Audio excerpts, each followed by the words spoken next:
Živijo, sem Matej Cepin in poslušate 75. epizodo podcasta Goreči grm. Moj tokratni gost je Miro Šlibar, 74-letni duhovnik v ljubljanski nadškofiji, ki ga med vsemi slovenskimi duhovniki verjetno največ ljudi povezuje z delom v bolnišnicah in spremljanjem bolnih. Bil je prvi, pogojno bi lahko rekli ustanovni župnik v ljubljanski bolniški župniji, ki je nastala v 80. letih prejšnjega stoletja, torej še v prejšnji državi. In kljub temu, da te vloge že več let ne opravlja več, se bolnim še vedno posveča na druge načine. Čutiti je, da bolni enostavno prežemajo njegovo življenje še naprej. Bolezen in zdravje nista pogosto moji temi, hvala Bogu, da to doslej niti ni bilo potrebno. Vendar se prvega srečanja z Mirom še vedno dobro spominjam, tudi po 30 letih. Kot gost je obiskal mladinsko skupino, ki sem jo obiskoval tudi sam, in že od takrat mi v spominu ostaja njegov odprti in sprejemajoči značaj. Sledilo je le še nekaj krajših srečanj, ne veliko in nikoli 1 na 1, a vedno je bil to isti, mirni Miro, ob katerem je bilo prijetno biti. Po temle pogovoru vem še jasneje. Miro je tisti, ki zna enostavno biti poleg, biti ob človeku, slišati ga, začutiti ga. V tem je res neverjeten. To sporoča s telesno držo, s tonom glasu, predvsem pa tudi takrat, ko obmolkne in da prostor tišini. Še obvestilo, če tole epizodo poslušate pred 9. januarjem 2025 in če vas zanima delo na Socialni akademiji, pokukajte na našo spletno stran in si oglejte razpisa za 2 delovni mesti, ki jo iščemo. Iščemo namreč mladinskega oziroma skupnostnega delavca ter tudi nekoga, ki bi z nami delal na področju medijev in promocije. Zdaj pa gremo kar v akcijo. Že veš, kaj je tvoj edinstven prispevek k boljšemu svetu in kako ga udejanjiti? V podcastu Goreči grm razkrivamo močne zgodbe tistih, ki že živijo svoje poslanstvo, zato da lahko ti najdeš navdih, prepoznaš svoje goreče grme in pogumno stopiš na novo pot. Živijo, Miro, dobrodošel v Gorečem grmu. Bog daj, upam, da ne bo preveč gorelo in peklo. No ja, ne vem, enim se kar zatresajo mal hlače včasih, ko pridemo do teh globokih osebnih tem, ker poslanstvo je vedno zelo globoka tema, ne? Ampak jaz mislim, da trdno stojim, oziroma sedim. Ja, tudi zgleda. Pred epizodo si mi še omenil to naključje, ne? Da sva v 75. epizodi, ti si pa v 75. letu svojega življenja. Ja, Bogu hvala za to. In naj bo toliko, kakor Gospod hoče, da bom še prižigal oziroma pustil se prižgati. Rodil si se leta 50, če prav razumem, ne? To so bila vse sveta leta, ne? Pol srebrno mašo si rekel leta 2000. Ja, ne vem, odkje mi je dano ta milost. Da je vse v nekih svetih letih. Tudi pri seštevanju je zelo lahko. Ja. 50 in potem naprej do tega leta 25. Ja, res je, ja. Tudi mi ženo imamo povezavo, ko sva leta 2000 začela hoditi in sva šla v Rim, tako da zdaj, a boš ti šel kaj v Rim letos? Letos bom šel tudi v Rim, povabljeni smo, da bi organizirali za bolnike, pa za zdravstvene delavce, ne veš, da bo to malo težek oreh, posebej za bolnike v tem času, ko bo velika gneča. Ja. Bomo pa naredili več takih srečanj krajevnih, se pravi v Sloveniji, pa te cerkve, ki so izbrane kot svetoletne. Ni vsak bolnik sposoben, ne? Take vožnje ali pa letala. Gotovo, da ne, ker tukaj se potem potrebuje voziček in naše prevozne sredstvo oziroma agencije nimajo teh možnosti, da bi šel z vozičkom ali pa tudi v samem Rimu dobil eno tako sobo ali pa primerno kopalnico. Ti si že odkar jaz se te spomnim, to je bilo pa po mojem še v 90-ih, povezan s tematiko zdravja in bolnikov in tako naprej, ampak če jaz sem prav seznanjen, to ni bila tvoja zavestna izbira, ne? Da boš posvetil več kot pol življenja spremljanju bolnih. Ja, Gospod je napravljal že prej to, da sem se potem lažje odločil, ko sem prvič sam se srečal z boleznijo, že ko sem prišel iz vojske, se pravi po 20. letu starosti na teološki fakulteti in potem ob samem posvečenju po prvem letu kaplanovanja sem bil že ohranjen na isti župniji, ko bo moral še na drugo, z namenom oziroma z predvidevanjem, da ne bom niti 1 leto več živel, da nekaj tam ostanem. Da te ne bojo preveč matrali pred koncem. Tako. In nisem tam umrl po 5 letih in ne po 3 v Šentjerneju in ne po 2 v Zagorju in sem pristal v bolniški župniji, ker sem pa zdržal 27 let, se pravi, tudi bolnica, tudi zdravstvo je dobro urejeno, da toliko časa lahko tudi vztraješ in živiš še naprej. Ja, ampak ti si se pozdravil, ko še nisi bil v bolniški župniji. A je potem kaj to tvoje ozdravljenje, misliš, da pri nadškofu, ki te je tja postavil, vplivala ta tvoja izkušnja bolezni na njegovo odločitev, da boš ti to prevzel? Ja, zato se neznansko Bogu zahvaljujem, ker če sam greš tudi skozi kakšno tako preizkušnjo, potem lažje in boljše si tam, kamor ti Gospod postavi.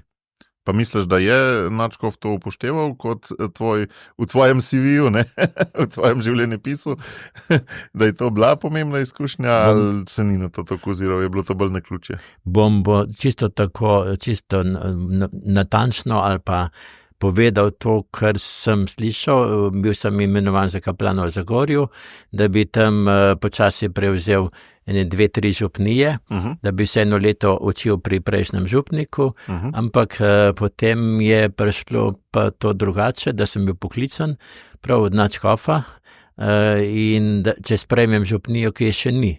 Se pravi, on je gotovo predvideval, videl je mojo preteklost, da bi bil primeren. In ti si mislil, da je to teritorijalna župnija, ne? Taka, kako se temu reče, kategorijalna, ne? A sem prav rekel? Tako, to je, če bolj rečem, personalna, se pravi, župnija za bolnike in za zdravstvene delavce, ki so te ustanove. Včasih so mi rekli, če sem zdaj župnik za vse bolnike po Sloveniji, pa tok nisem velik, da bi to bil, ne, z njim z velikim zdravnikom Jezusom Kristusom, ne, ampak to je nekako vezano na klinični center in na onkološkem inštitut, ki ima župlanov približno vse vedno skozi, tudi sedaj tam okrog 3000 in zaposlenih okrog 6000, tako da je to kar veliko ljudi, s katerimi sem se srečeval. In ti si bil prvi na tej novo ustanovljeni župniji in to je bil najbrž tudi kar, a je bilo to že prej kaj dogovorjeno ali si ti v bistvu padel v nič? Že poprej vse skozi je bilo možno, da je prišel duhovnik k bolniku, da je spremljal, če je le hotel bolnik oziroma njihovi svojci. Potem se je pa to bolj zares začelo, ko se je ustanovila župnija. In župnija se je ustanovila, prav sem hvaležen, za moj rojstni dan v juliju 1985 in še to zanimivo, 10 let potem, ko se je približno klinični center ustanovil oziroma so prišli prvi oddelki in prvi bolniki tudi na zdravljenje. V tistih časih je bilo kaj nenavadnega, da se je taka župnija lahko ustanovila, ali je bilo že dokaj, kako bi rekel, to normalno? Je bil že narod tok naklonjen? Bolj nenavadno je to bilo pri oblasti, pa pri zunanjem svetu. Potem sem pripoznal, ali pa to potrjujem, ker sem bil zelo veliko povabljen v časopisu, na radiju, na televizijo. To je bilo tako, to nekaj čisto novega, da pride duhovnik lahko k bolniku, da pride v kolarju, v duhovniški obleki, sicer ne tako kot holtarju, ampak da pride in da tudi tam moli in da tudi zna se ustaviti pri osebju, da jih nagovori, da včasih da tudi kakšno spodbudo in to so nekako sprejeli nekaj čisto počasi, čisto kot normalnega, da je tudi duhovnik tam prisoten. Ne vem, saj jaz se tistega časa, pa sem bil še otrok, spominjam kot eno vrenje je bilo in javno mnenje je bilo na strani cerkve, veliko bolj počasi so se že. Meni se zdi glih Sarajevo 84, da je bila tako nek zadnji rečemo temu, veliki projekt Jugoslavije, a ne, od takrat naprej je šlo pa vse samo še bolj navzdol, ne, tudi za običajnega državljana se mi zdi, in da takrat je bilo javno mnenje veliko bolj celo mogoče naklonjeno kot zdaj, ko imamo formalno vso svobodo, ne, in da takrat domnevam, no, da tako si jaz predstavljam, pa kar se spomnim, da je bilo res, ja, da kljub režimu ni bilo težko priti v časopis tudi s tvojo vlogo. A bilo pa je težko priti z bogoslužnim prostorom v klinični center. Bil sem že 9 let bolniški župnik, te župnije, personalne župnije, ampak po 9 letih še nismo imeli bogoslužnega prostora oziroma kapele. In vedno, vsak mesec, gotovo sem bil pri generalnem direktorju in sem rekel, škofija mi bo zdaj dala stran, ker nisem po 9 letih sposoben, da bi ustvaril en prostor, kjer bomo lahko imeli mašo. In potem je bilo naročilo pomočniku direktorja in sva iskala prostor in sva našla v parih mesecih je bila vzpostavljena kapela v samem temelju v kliničnem centru, ker je osnova, odkjer se dviga vsa milost in vsa pomoč od največjega zdravnika Jezusa Kristusa. Jaz sem bil pa njegovo orodje, njegova roka, pa kolikor mi je bilo dalo njegovo srce in njegove oči in skratka bližina, to je bilo moje najbolj pomembno. Pa to je bilo res, da bi ti bil odstavljen, če ne bi bilo takrat v par mesecih? Ali? Ne, to sem jaz lobistični trik. Tako povedal, da smo potem v trenutku dobili prostor. Aha. Je pa to bilo že v demokraciji, ne? Če si rekel 9 let, to je bilo kaj 94? Tako 94, ja. Ravno takrat enkrat, se te jaz spomnim prvič po moje. Nekakšnem srečanju, nekakšnem mladih, sestanku. Ja. Jaz sem bil v Stolnci v mladinski skupini in po moje so te kaplan enkrat povabil, če se prav spomnim. No. Točno to, ja. Mrsek je, ne da vemo vse, ampak iz te izkušnje sem poskušal kakšno besedo, kot danes, ne.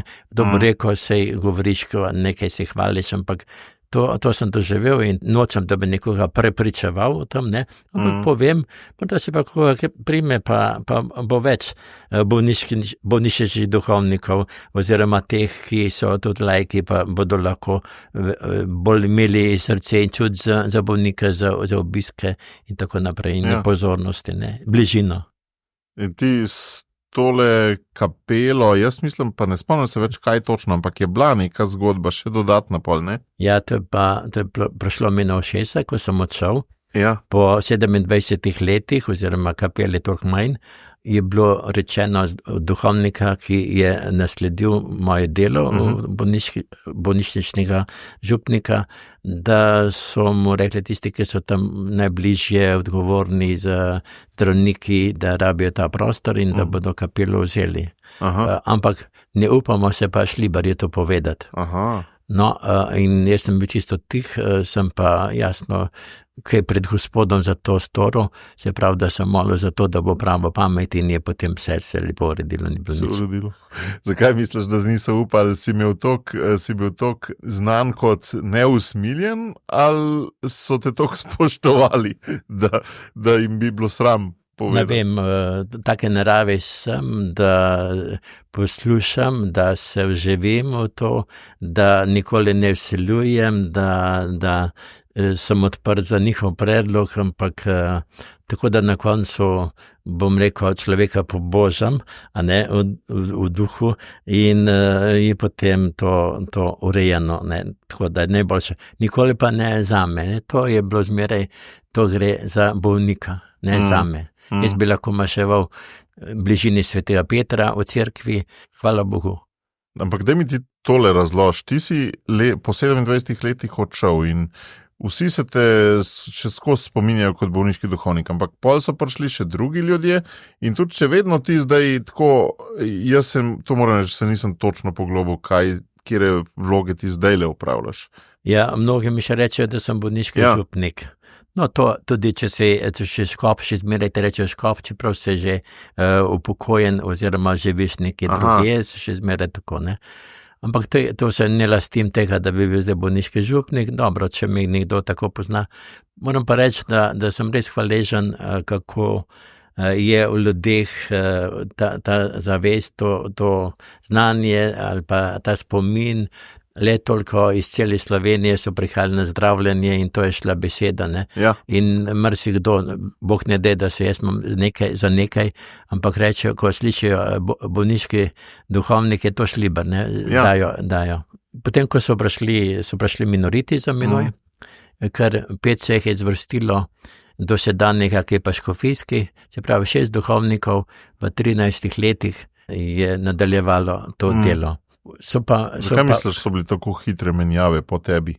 Če na hitro zračunam, ti si bil 27, povprečen pa 2,7, glih 10krat manj. Ja, oni so bili bolj pridni, so naredili v 2 letih in to, kukor sem jaz v 27 letih, tako povedano narekovajo, kar mi ni bilo všeč, pa ne samo meni, tudi vodstvo klinike, da se tako hitro menjavajo, ker tam se zahteva ena stalnost, da ti vidiš, slišiš, kako odmeva, kako je duh v tej ustanovi, kako se s predstojniki in tako naprej. Jaz tako doživljam, bolnice so vedno, morajo biti, ne, avtoritarne ustanove, ne? In seveda ti moraš, ne, bolniki niso šefi, čeprav je vse v službi bolnika, ampak bolniki niso šefi, ne? In ti moraš biti šefi pobondan. Ja, jaz sem neznansko hvaležen, ne, da so bolniki tudi šefi, ker so mene učili marsičesa, sprejeti življenje, situacije, tudi te menjave. In ko si vprašal, kaj sem potem bil, ohranili so me še, da sem odgovoren pri škofovski konferenci za pastoralo zdravja, tako da povezujem vse duhovnike slovenskih bolnišnic, vsako leto se dobimo na tako spopolnjevanem tečaju, dnevu, potem pa veliko izmenjave izkustev, pa tudi eno družabnost. Potem so sama situacija. Tako kot je Franc Roderiko iz bojnega polja v generalštab. Ja, neke vrste, ne. Kardinal postal. Pa tudi na višine, ne mislim z kakšnem škofovsko kapo ali pa ne vem kaj, ampak tudi zaupali so mi, da mašujem na Krederci po Franciji Urbaniju, tako da imam, da je to 6. leto, imam že to odgovornost, 3krat na leto imamo na Krederci.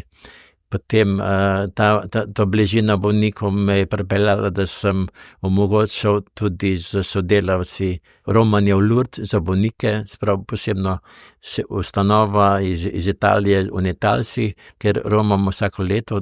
Letos bo prav na 17. julij 17. romanje v Lourdes. Tako da veliko teh imam, bom rekel, dolžnosti, opravil, tako da mi ni dal čas. Kje pa bivaš? Bivam pa na Dobrovi, pri Marijinih sestrah, to je samostan, tam sem hišni duhovnik in zanimivo, ime mi je Miro, Marijine sestre, to se nekako povezuje in želim biti za sestre tisti, ki prinaša tudi mir, ki poskrbi za molitev, za njem mašujem vsak dan. Oni pa tudi moje delo spremljajo, da je potem žegan tudi na vseh drugih področjih, ko imam še to in ono poslanstvo. Ampak kolikrat si pa še zdaj, recimo na teden, ali kako bi to merila zdaj v bolnišnicah? Še zmeraj mi je ostala Soča, se pravi Zavod za rehabilitacijo. Sem vsak teden ob torkih tam, grem po sobah, ob 4 imam mašo, se srečujem tudi z vodstvom, ko ohranjam to povezavo. So mnogi, ki so bili v kliničnem centru, sem jih potem preprosto spremljal, da pa oni imam povedal tudi, kako je bilo v kliničnem centru, kako je tam poskrbljeno za duhovno, pa kako je tam za zdravstvo, za zdravljenje poskrbljeno in tako. Da imam en tak stik, en pregled. Ko si rekel Soča, si pol tako, veš, takoj predstavljam v glavi, koliko je v Ljubljani že bolnišnic, pa po drugih mestih, pa se mi takoj postavlja vprašanje, koliki odstotek bolnišnic je pokritih s strani RKC v Sloveniji, a imajo vse? Vse. V Sloveniji je 26 bolnišnic. Okay. Se pravi, Soča, onkološki pa RKC so 3 od 26, tako na tak način to gledava. Bolniška, se pravi, klinični center, pa onkološki inštitut, pa Šiška, to je ena. Kot ena. To je ena. Kot ena, ja. Potem so pa Soča je pa druga. Vsega skupaj. Soča je pa spada pod, v bistvu pod župnijo Sveti Križ Žale, ampak nekako jaz to pokrivam, to spremljam. Reče pa v Sloveniji 26 bolnišnic, bi lahko še rekel še dodatno v Šentvit, ta otroška bolnica. Sicer pa, ko se vprašal... Pa tle tudi psihiatrične štejo? Psihiatrično v polju tudi, pa po Begunji tudi. To so 26 in če je pokrito z duhovno skrbo vse bolnišnice, v vseh bolnišnicah je tudi prisoten duhovnik.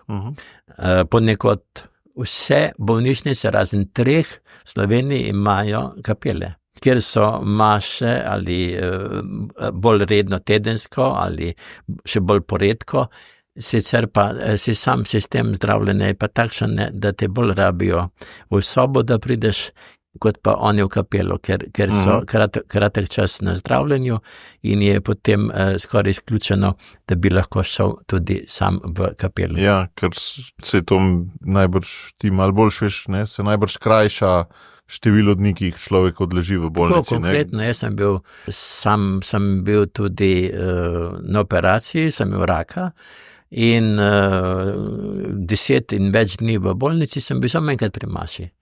Prej priprava na operacijo, intenzivno pa domov, čim prej. Ja, v bistvu... To je sistem zdravljenja. Kdaj to govoriš takrat na začetku svoje duhovniškega poslanstva, zdaj kasneje? To je 10 let nazaj. A ja, še dodatno. Se pravi, ti si imel 2 taki večji preizkušnji v življenju. Eno na začetku, pa eno pred desetimi. Sem razmišljal, 5krat sem šel na operacijsko mizo. Ampak sem še kle.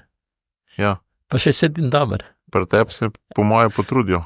Ja, mislim, da se zraven še nekdo potrudi, ki hoče, da še kaj naredim za njega. In skupaj z njim, ne za, jasno, skupaj z njim. Ja, 26 bolnišnic ima duhovnika, ampak vem pa, da kapele pa niso, ne, po vseh 26. Razen v 3 bolnišnicah so posod kapele. In te bolnišnice pa so Begunje, psihiatrična bolnica, rečejo, tam je zraven cerkev, nekaj tja grejo tisti pač, ki grejo lahko, potem je Topolšica, tudi ni tako velika in še Postojna porodnišnica, tako da so to bolj te res obrobne oziroma manjše bolnišnice. Sicer je pa duhovnik prisoten v vseh bolnišnicah. Imam seznam, okrog 30 duhovnikov, ki se izmenjujemo literaturo in tako naprej, da tekočem. In ti jih nekako koordinira. Kako bi rekel, kot njihov oče, skrbnik, mal v nekem smislu. Ne? Ampak to nobeden ni samo za bolnišnico, ne? Vsi so poleg svojega teritorija po večini. Ne? To se lepo povedal, res. Samo bolniška župnija je duhovnik samo za to. Je tudi v Mariboru jezuit pater Ivan Hočever, ki ima v bistvu samo bolnišnico, pa še ta veliki dom za starejše, ki je največji v Sloveniji. Ne se ukvarja s tem. To je tako grdo povedano. Ja. On je duhovnik za te, je blizu tem, je duhovni skrbnik za te ljudi. Kaj so bile tvoje sanje ali pa vizija ali pa kako bi temu rekel, ko si postajal duhovnik? Kakšne slike sebe v prihodnosti si videl v svoji glavi? Bolj mlade ali bolj sebe, ko posvečuješ? Zato te to sprašujem, ker verjetno nisi imel bolnikov, ne? Nisi postavil tako vprašanj, da bi te težko odgovoril. Sam več možnosti sem ti dal, ampak če odgovore. Jaz sem bil tudi na večjih župnijah, kot sem že omenil, ne? Ja. In imel sem rad vse ljudi. Imel sem rad otroke imel sem rad mladince, velika srečanja smo imeli, šli tudi kam v hribe, mnogi so se poročili, ker smo bili skupaj, ker je bila odprta ta možnost srečavanj in na vseh 3 župnijah, tudi potem zakonce, starejše, ne. Jaz nisem imel nikoli, zdaj bi pa rad bil samo za te. Sem imel pa seveda rad tudi bolnike in starejše in to je poskrbljeno na župniji, ko gre duhovnik v večini v Sloveniji za prve petke k bolnikom in vem, v Šentjerneju 50 kilometrov je naredil kaplan in tudi župnik in sva obiskala približno 50 bolnikov vsak. In to je peljalo do tega, recimo že v Sodrasej sami, je bil Miklavž, sem naložil fičota, ne vem koliko, ne bi smel zdaj povedati, koliko nas je šlo noter in smo prišli do ene invalidke, ki so skoraj sosedi niso vedeli, da ima invalidko pri hiši.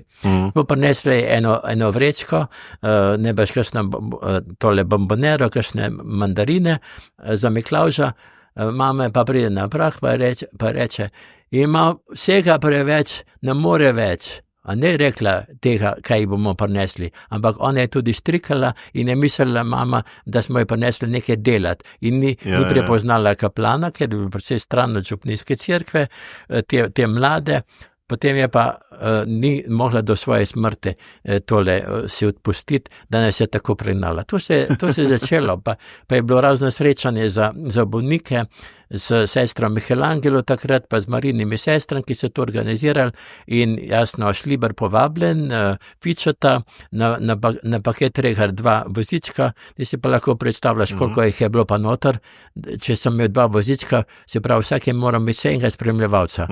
Jaz sem se pa skril spodaj pod. Ja.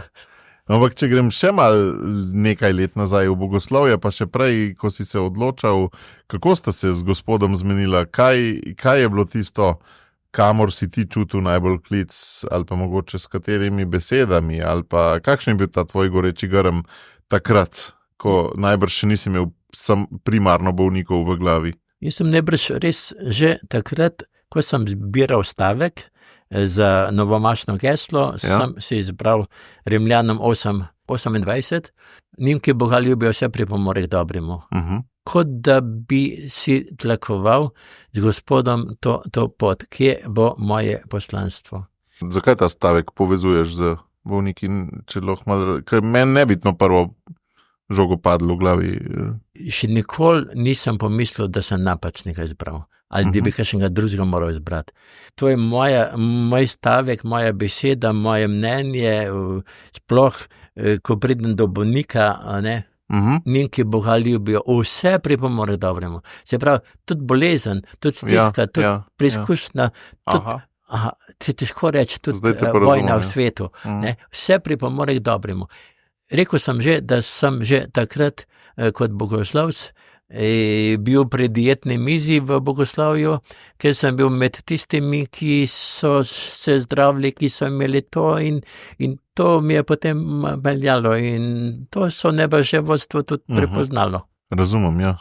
Si pa odraščal v Moravčah, ne? Če sem se prav informiral v družini iz 5 sinov, ne? 5 fantov nas je bilo, jaz sem bil drugi po vrsti.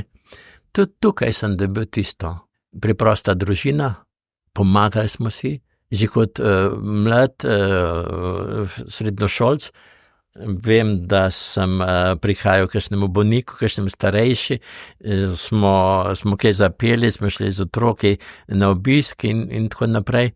Sami družini, oče mi je umrl pri 46 letih, mama pri 64, en brat pri 50, eden pri 57, se pravi, da sem si v samem gnezdu sem dobil tisto, svet ni, ali pa ljudje niso samo zdravi, ne živijo dolgo in to mi je nekako tudi samo dale. In si se navadil že, koliko si bil takrat star, ko je oče umrl? Ko je oče umrl, sem jaz prišel z vojske. Star sem bil 21 let. Si še ti pa zbolel takrat, ne? 21 let in potem sem jaz za tisto leto že sam zbolel tudi kronično vnetje črevesja.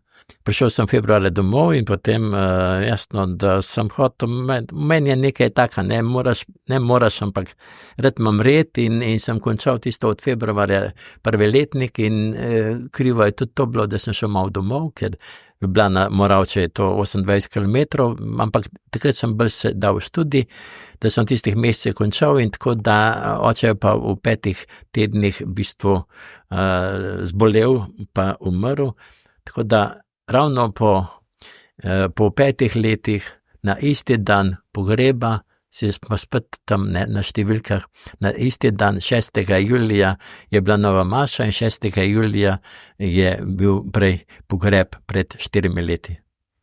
A veš, da jaz tudi velikokrat vidim, da mi Bog po številkah govori stvari, ker sem tudi taka malo bolj matematična dušica, ampak razen tebe skoraj še nikogar nisem najdel, ki bi imel toliko izostren občutek za številke oziroma za to, kako Bog govori po številkah, ker jaz tudi zelo velikrat opažam kakšne vzorce v številkah in končno sem najdel enega sebi enakega. Kaj pa po črkah?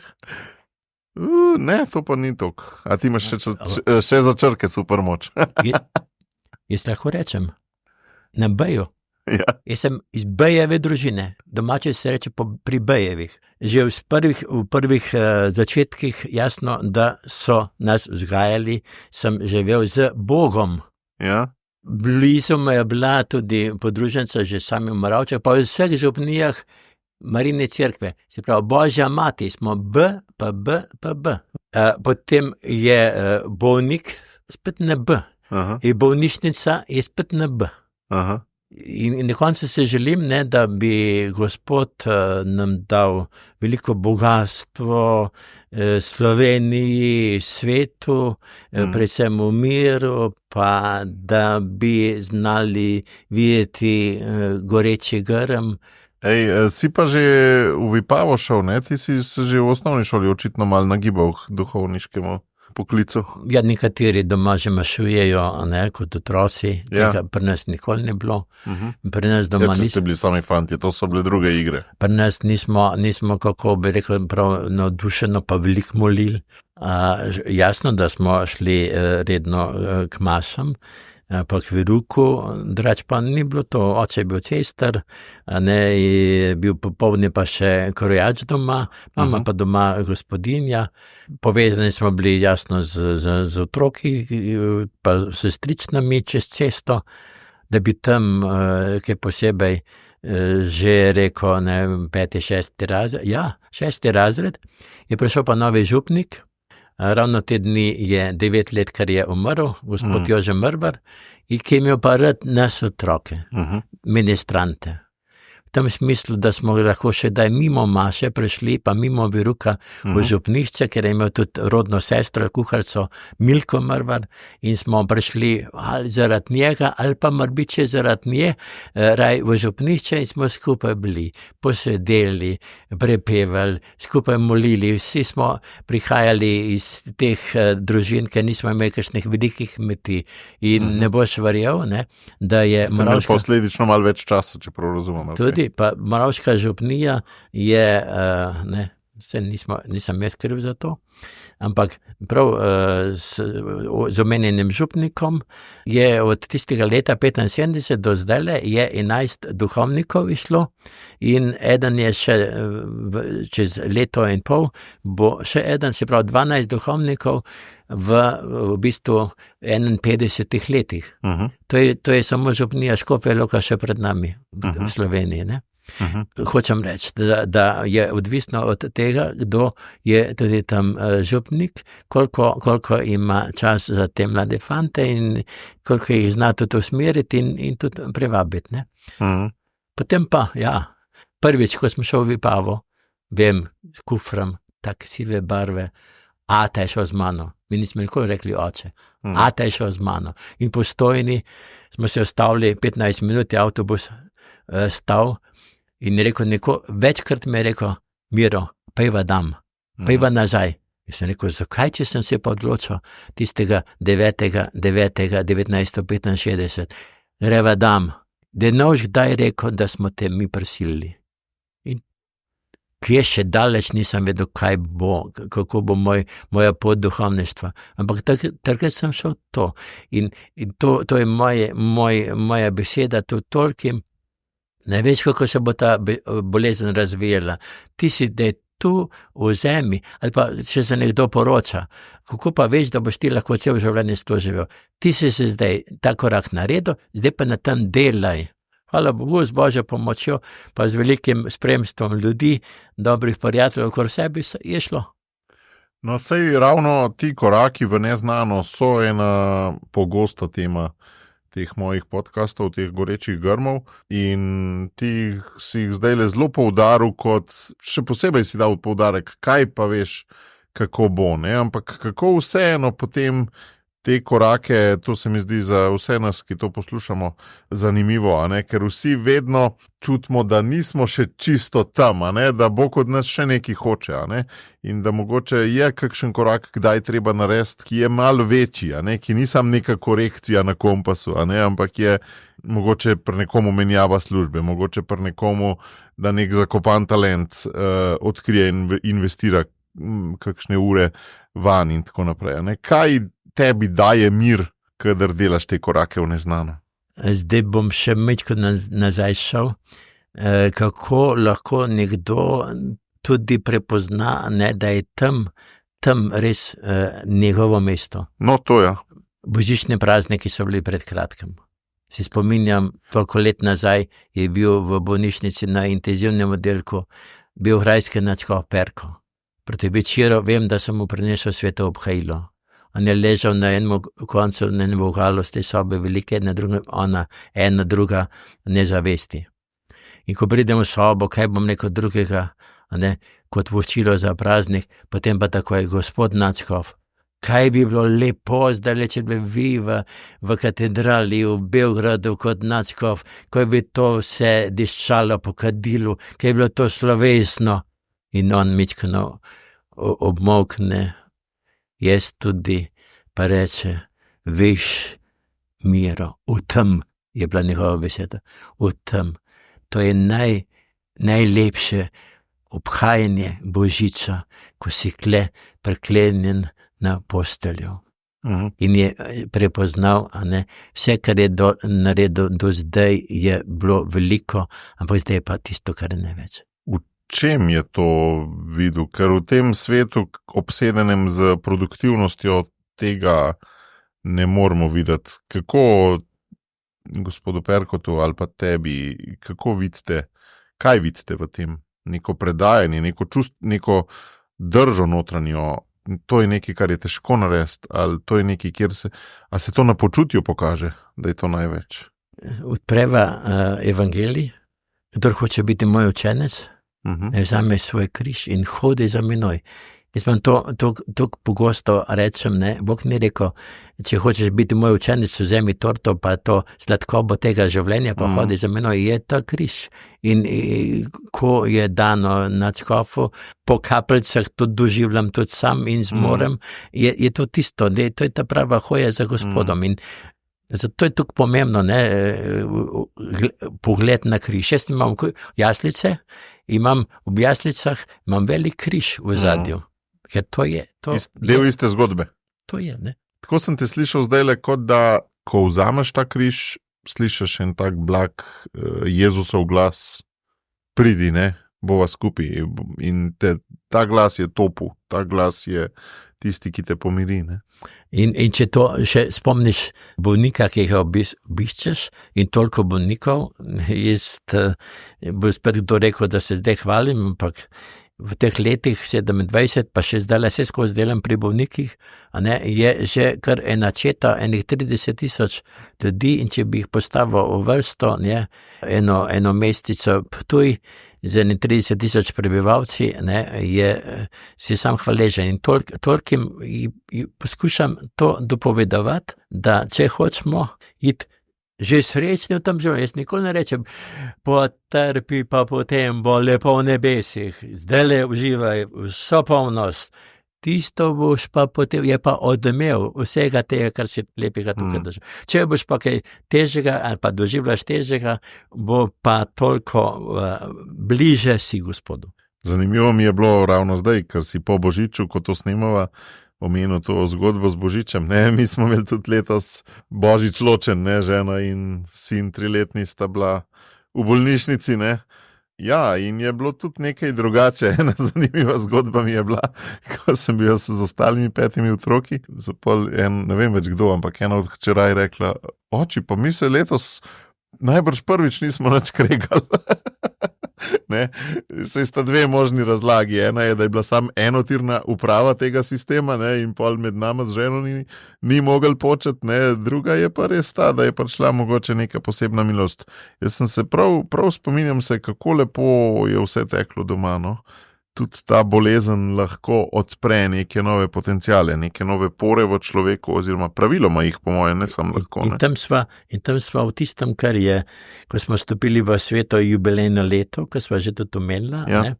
Da je glavno geslo je romari upanja. Ja. Jaz upam, ampak nisem še na cilju. Vse moje delo ali pa spodbujanje nekoga, ki prenaša težke križe, smo romari, in zanimivo, ne, ko smo že omenila jaslice, sem jih naredil na vrtu, pri samostanu Marini sester, na vrtu, jasno, tam mi pada tudi sneg, pa dež, ne, in sem dal tudi dežnik čez vso to zadevo, ne. Ampak Bog je hotel malo drugače.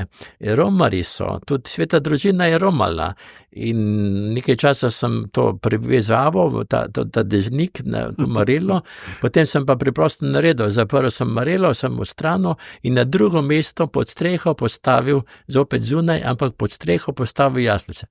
Zakaj? Tudi nazareška družina je romala. Tudi mi romamo v življenju, ne. Še daleč jaz ne znam vsega, ali pa ti tudi ne, ampak nihče ne, ampak smo romali na tej poti, ne. In moja pot na Krederco, ne, mi kdo vpraša, če grem s helikopterjem, pa tako, pa pokažem noge, se hvala Bogu, še kar grem, ne. Zelo imam ene besede, ki trojica, spet, ne, številka, ki meni prav pride, pa tudi drugim. Rečem takole, preprosto, pa tudi papeževa beseda. Če hočem nekam prideti, konkretno na Krederco, ne smem ležati na kavču, kot pravi papež. Če možno, imam v sebi dobre ljudi, spremstvo. In cilj moram imeti. In to je cilj za mir v svetu, za mir med nami, je treba delati na tem, pogovarjati se z ljudmi in imeti ta cilj. Nekdo, če si hoče poročiti, mora podobno, mora delati, ne, obkrožen z primernimi ljudmi in imeti cilj. Na vseh področjih. Ne, tudi na poti zdravljenja. Imeti cilj, ja. Sej bo Bog pozdravil. Bog ne bo pozdravil, če ne boš ti želel, če ne boš ti šel to, če ne boš imel tudi ob sebi dobre zdravnike. Zato pa, ne, vsaka hvala, jaz s tolikimi ljudmi se srečal, zdravniki, osebje, sestre, ne, to so res angeli v belem, ne. In tako tudi mnogi bolniki rečejo, saj ni tako, kar vsi govorijo, kako je zdravstvo na tleh in tako naprej. Jasno, ne popolnost je povsod. Med nami duhovniki in sploh. Ko si rekel imeti cilj, ne, kaj pa so taki cilji, ki jih imajo ljudje na paliativi, se pravi tam, ker je zelo verjetno, da se bodo v kratkem poslovili, najbrž si imel veliko stikov tudi s takimi, ne? Kako pa se tam te cilji odzvanjajo, ker ti si glih rekel, ne, da nekak cilj naj ne bi, no, nisi čist tako rekel, ampak rekel si zdaj delaj, ne, zdaj imej življenje, ne imeti cilj nebesa. Tako sem te malo slišal kot ne. Meni mnogo rečejo, kaj pa, a je kaj razlika od ljudi, ki so verni ali neverni. In tudi ti, ki so v paliativi, ki so v hospicu, če imajo vero, ne, drugače sprejemajo. Nikakor pa ne pojejo, niso, ne vem kaj, vzhičeni, vse smo verni, pa zdaj me čaka smrt, zdaj ne, sem tako težko, še daleč ne, je križ, ki je šel, Gospod je tudi na križu molil, ne, pa opil, ne, in tudi tukaj, lažje pa, ne, in moja izkušnja je to, da tisti, ki zboli, ki tudi težko zboli, ali se bo še bolj oklenil Gospoda, ali pa se bo tudi odklonil. Se bo tudi odvrnil od Boga. Sam teh procentualno je manj. Je več tistih, ki v bolezni najdejo še bolj zares se zagrabijo za te veje, če smo na gorečem grmu, iz tega plamena se zagrabijo njega, ki je rekel, svet je ta zemlja, kjer stojiš. Kako se pa kažejo te, ki vendarle ne? Kaj se dogaja? Se njihov nemir krepi? Najbrž si imel že veliko stikov, ali pa si imel, domnevam, tudi kakšen stik, marsikateri, mnogi od njih, ko si bil pri bolniku A, na sosednji postelji je bil pa bolnik B, ki te je zelo, zelo težko prenašal, ali pa kaj tazga, kakšni so ti stiki? Ja, Bog da tudi svojo milost, da ko sem odprl vrata v sobo, nekje sem že prepoznal, tale bi pa želel še povezavo, stik z duhovnikom, ta pa se brne stran in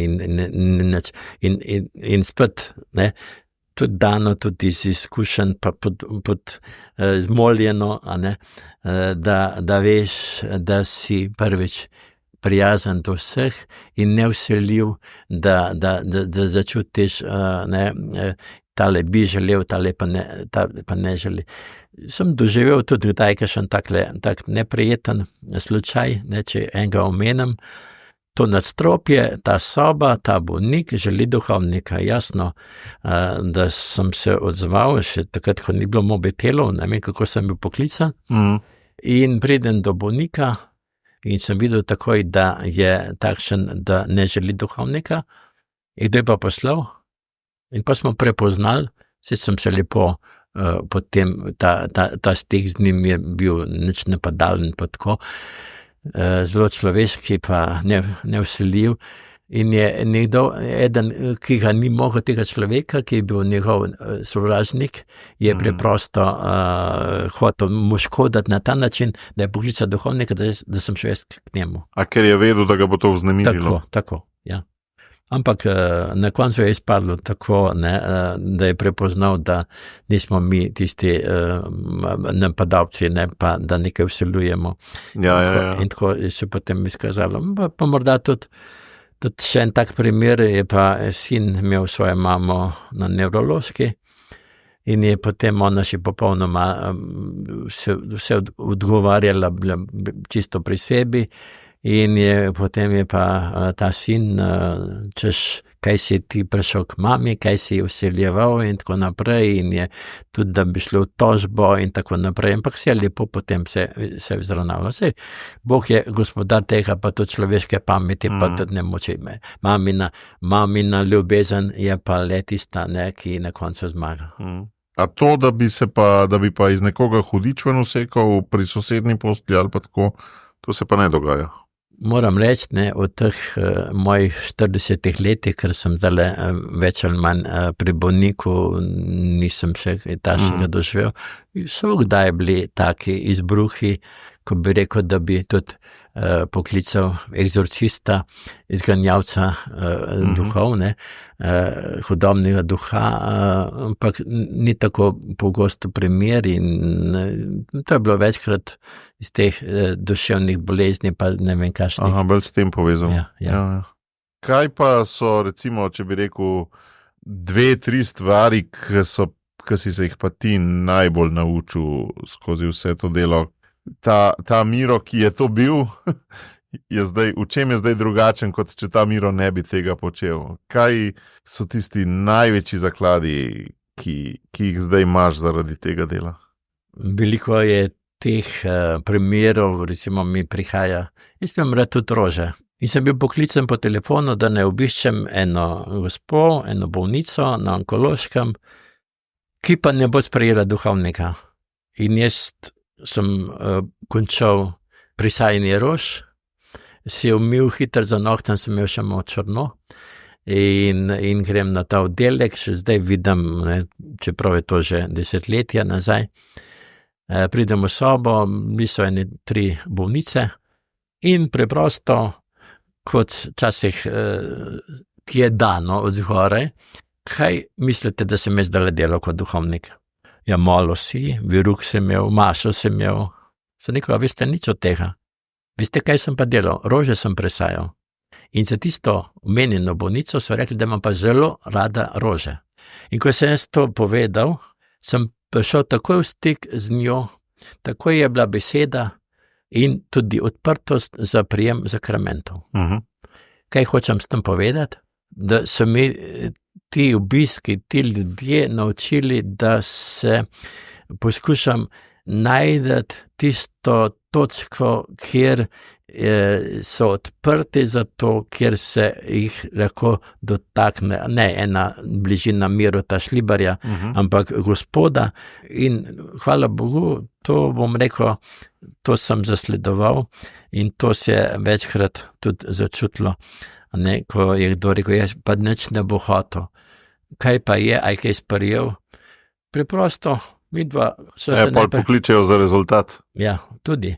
Mi smo se pogovarjali mečkano o vremenu, pa o športu in sem vedel, da je to navdušen športnik, prepoznal iz njegovih besed in smo začeli na tem in sem potem mirno je tudi bil še odprt za še kaj več.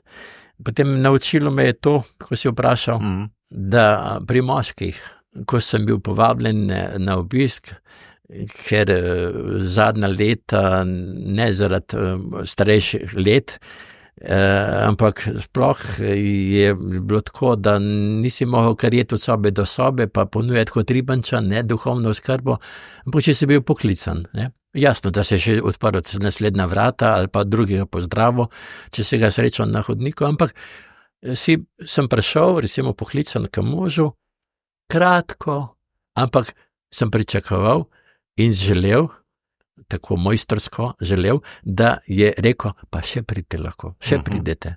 In naslednjo srečanje smo imeli takšno, da je tudi prijel sakramente. Se pravi, počakati, ne usiljevati, ne biti usiljiv, ne.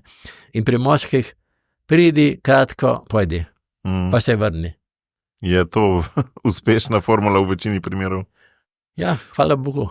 Potem eno je stvar tudi do nas tako aktualno, ne. Če to tretje že. Nikoli ne smeš reči, nimam časa. Se mi mudi.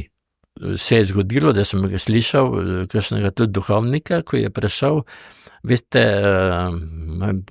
sem slišal v domu za starejše, je prišel na vrata, pri vrati je že pokazal hostijo, glejte, jakne Božje, ne, se mi mudi. In ena oseba, ki je bila dosti korajžna, je rekla, Gospod, sej, če se vam mudi, pa kar pejte. Jaz sem imel tako izkušnjo, tudi se je kdaj modilo za mašo, sem imel 7:30 mašo v kliničnem centru, pa sem jo poklical 7:50, lepo šel, bojili, da že malo počakal, ne dolgo, pa sem šel lepo na oddelek, lepo prišel, lepo sedel, kratko malo pogovora, potem sem rekel, lejte, zdaj sva se mečkano pomenila, ali pa tudi, če je prijel sakramente, bom pa še prišel, z veseljem, morda jutri, če boste želeli, ali pa v nedeljo, če je sledila nedelja, pa sem šel lepo maševati, pa sem tam rekel v kapeli, par minut sem zamudil, ampak zelo pomembno. Pa ti še pridgo priprav, ne? Ko ponavadi lahko iz te zgodbe izhajaš, pol pridgi, ne? To je pa spet zelo veliko bogatstvo, to je pa tisto žerjavca, to je pa tisti ogenj, ne, ki da človeku potem, ne, in tisti, ki je slišijo, ker imam veliko teh srečanj za požupnije, za bolnike, pa za starejše, recimo prejšnje leto je bilo to takih 15 srečanj za bolnike in poskušam povedati, in kaj tudi povem iz tega svojega življenja, iz teh doživetij, te, kar mi bolniki dajo. Pa kdo reče, pa govoriš o sebi, jaz govorim to o njem, ki mi je to dal, da jaz lahko zdaj povem. In bolniki so največji pridigari, znanjevalce. Se strinjam, ja. Si pa zelo dobro ubesedil to razpoložljivost, se mi zdi. po kateri se te tudi jaz spominjam, ne, konkretna anekdota je bila, ja, ki je bila žena v porodnišnici, mislim, da si po eni seji škofijskega pastoralnega sveta ali nekaj podobnega je bilo, ko sem to povedal, ne, da sem ravno oče postal, ne vem, je bilo prvič ali drugič, si potem kar, ne vem točno je bilo, sem te jaz povabil ali na lastno pobudo, ampak ti si bil še isti dan. Ali morda preko ti? Ja, to skoraj gotov. Če ne drugega, zato, ker imaš avto, jaz sem pa zmerno na avtobusih, ker nisem voznik. Tam bi morda še dodal, da je veliko teh bilo v teh letih, pa so še zdaj, morda malo drugače, ki so, si jim je rodil otrok, za katerega so rekli, da ne bo preživel, in so poklicali duhovnika in je takih bilo poprečno okrog 20 na leto. No, zdaj tvoja hčerka je bila zdrava, ni bilo potrebno, ampak niso pa potem vsi umrli tiste, ne? Je tudi gospod dela tudi drugače, ne? Če povem tisto, ko sem že omenil Krederco, ne?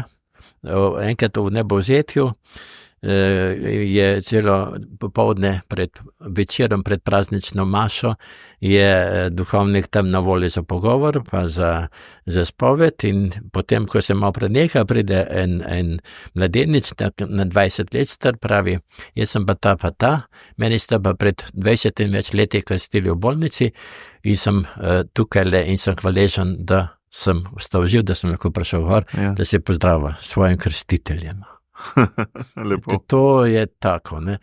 To poboža dušo, to ti daje novih moči, da to greš.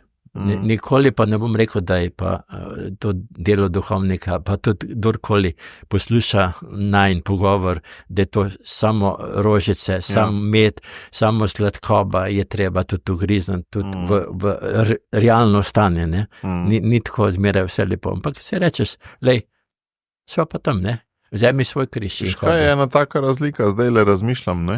Tak duhovnik na župniji je praviloma soočen s tem 10-odstotnim letnim padcem ljudi, ne?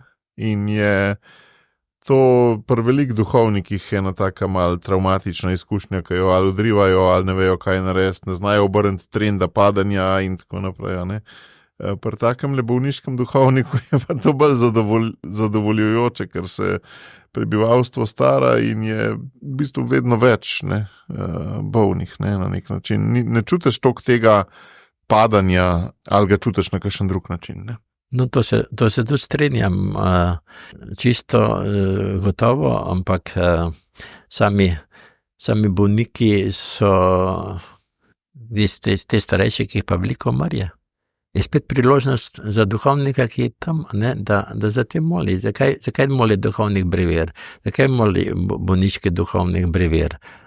Ja, zato, da ga moli, ja, seveda tudi, ampak zato, da vključuje v to molitev te, ki se zdaj poslavljajo, ne, ki so, ne, in duhovnik na župniji je kaj pa drugega, se sprejema to, kar je, ne, se to se rače, če se naredim na župniji, jaz v bolniških sobah, pri bolnikih, v odnosih, je tisto, ne, sej Bog ne tehta, pa ne miri z metrom, ne.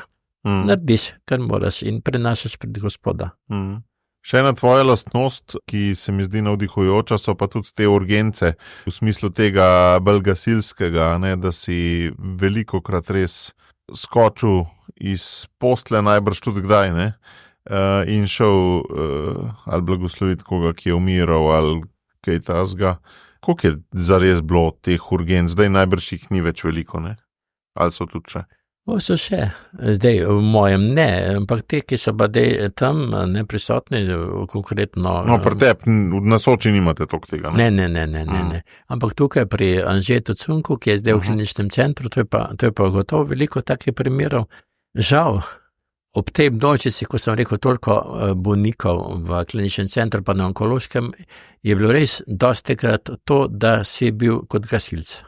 Da si prišel res samo tisto, kar je bilo najnujnejše, ne? Ja. Žal. In so potem nekateri tudi mislili, da je zdaj duhovnik samo za te primere. Še daleč ne. On je tudi za osebje, hvala Bogu. Smo se srečavali s študenti medicine, enkrat na teden pred Najsvetejšim, po molitvi, duhovne vaje zanje, ker 3 so v najstrožjem redu, redovnice, šle iz šole medicinske in so postale, Klarise, 2 pa ena karmeličanka. Wow. Tako da ni duhovnik samo tiste, neki pride samo najskrajnejše sili, so pa te klice, in ko se rekel po noč tudi, Se spominjam en primer, še točno vem, kje sem stal sredi noči, mi pokliče oče, kako se krsti otroka. In na dolgo jaz razlagam, tako, pač hotel sem hiter, ampak on je še zvedaval bil in še. Sem rekel, veste, gospod, jaz sem čisto blizu, kolo imam, pa bom 1, 2, 3 pri vas, pa bom. No, pa sem ga le prepričal, pa sem prišel na porodnišnico, v porodno sobo in tam je bil ob njej in vsaka sta imela naročil enega otročka, že postajajo čisto temne barve, in sem 1, 2, 3 poskušal po hitrem postopku sem krstil, otroka sta umrla, ampak potem se je pa zgodilo tisto, za kar je duhovnik pri bolnici tudi, pri bolnikih, je potem se nadaljevalo s pogovorom, pa ne z kakšno tolažbo, jaz nimam nobene tolažbe. Ampak poskušam biti tam, v tej stiski, morda brez besed, omokniti, tudi v drugih primerih, morda primeš za roko, začutiš, da si tam, ne da si iz vrha, tudi zelo težko je bilo v bolnici, ko ni bilo stola na postelju, je neprimerno sedeti, da se iz oči v oči na tej višini, da se približaš človeku, ki je tam. In ta pogovor v menjenem dogodku je bil res potem, vse tako sem začutil, upogumljajoč, pa ne, da smo zdaj samo molili, ampak preprosto, ko sem že rekel, v tihoti, s kakšno besedo, ker jaz to lahko vsakemu povem, da ne znam nič tolažiti, ampak moje poslanstvo vsega časa je bilo biti poleg. Vzgled, smo spet pri Božji materi, Mariji, ki je pod križem, ni kako veliko govorila, ampak je bila preprosto tam. Poslušanje, Number 1 veščina, ki si jo mogel, številka 1 veščina, ki si jo mogel še izboljševati v teh letih, po drugi strani mi pa kontrast gre na to, da vas verjetno v semenišču veščine poslušanja ni nihče učil. A se motim? Ni bilo tega, ne. Ni, ne? Vsako leto sem na srednji zdravstveni šoli tudi, kot v narekovaju povedan profesor, pri pouku etike, zvrsti se enih 7-8 paralelke in jim povem, v tisti uri, kaj duhovnik dela v bolnišnici ali pa v domu za ostarele. In na prvem mestu prav to rečem, kar si povedal. Imamo 2 ušesi, pa 1 usta, 2krat več poslušamo, kot pa govorimo.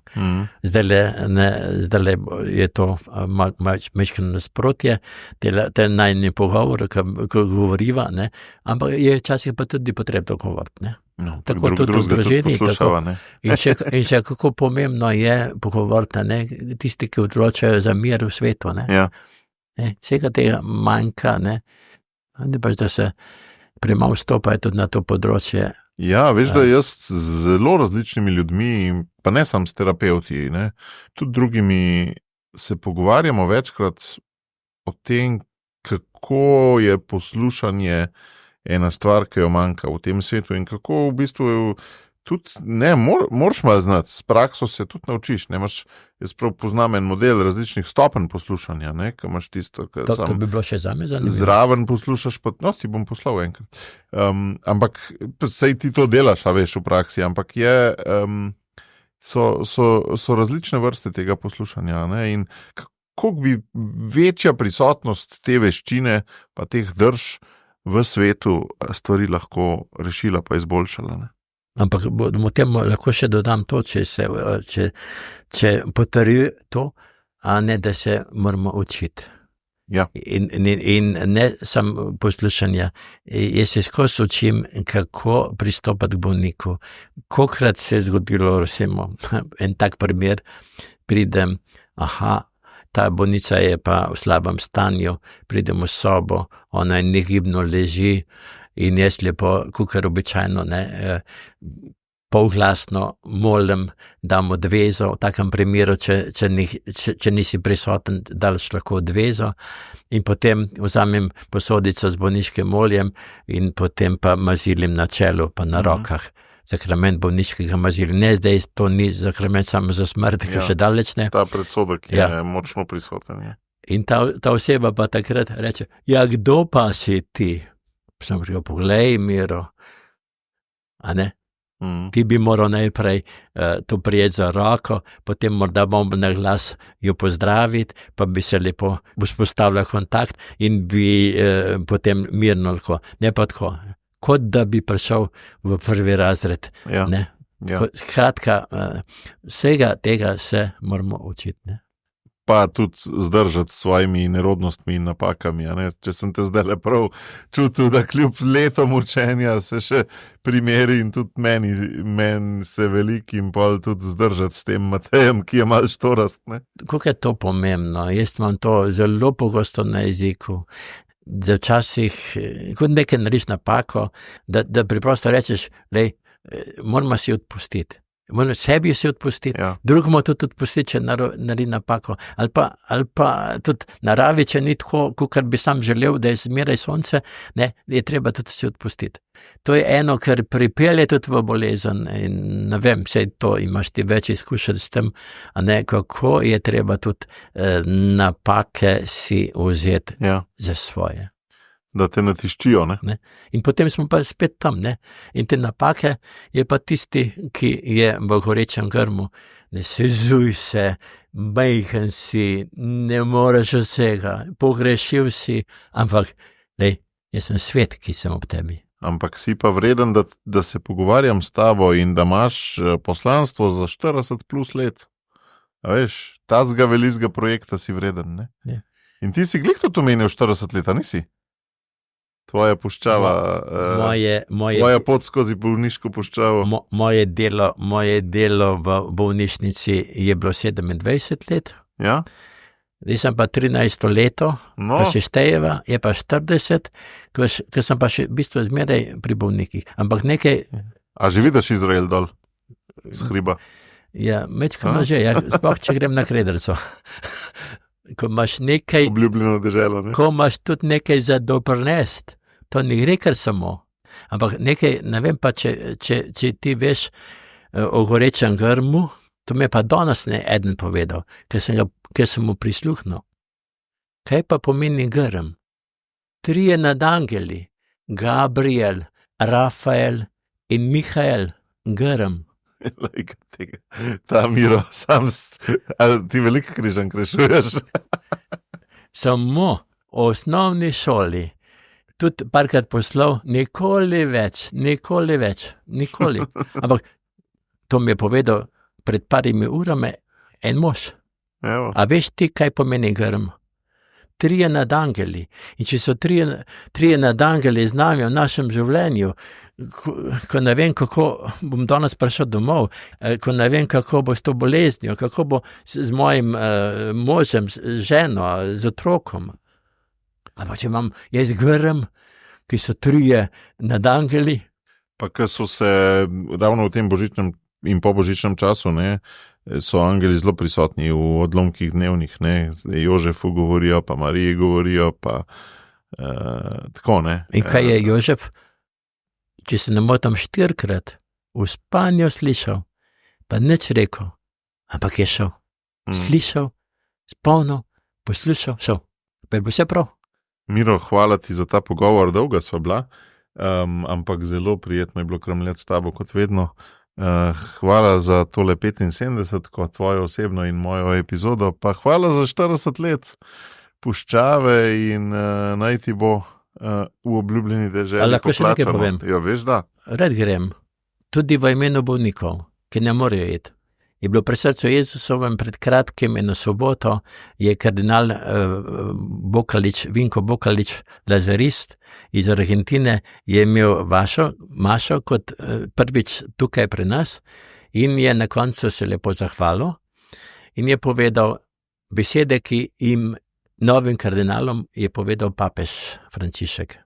Citiral je pa enega argentinskega pesnika in je rekel tole jim, da se ne boste zdaj vi delali, kaj ste, in šopirali ste, da se rdečam in tako naprej, in moji pomočniki. 3 stvari. Imejte pogled navzgor, imejte sklenjene roke in bodite bosih stopal.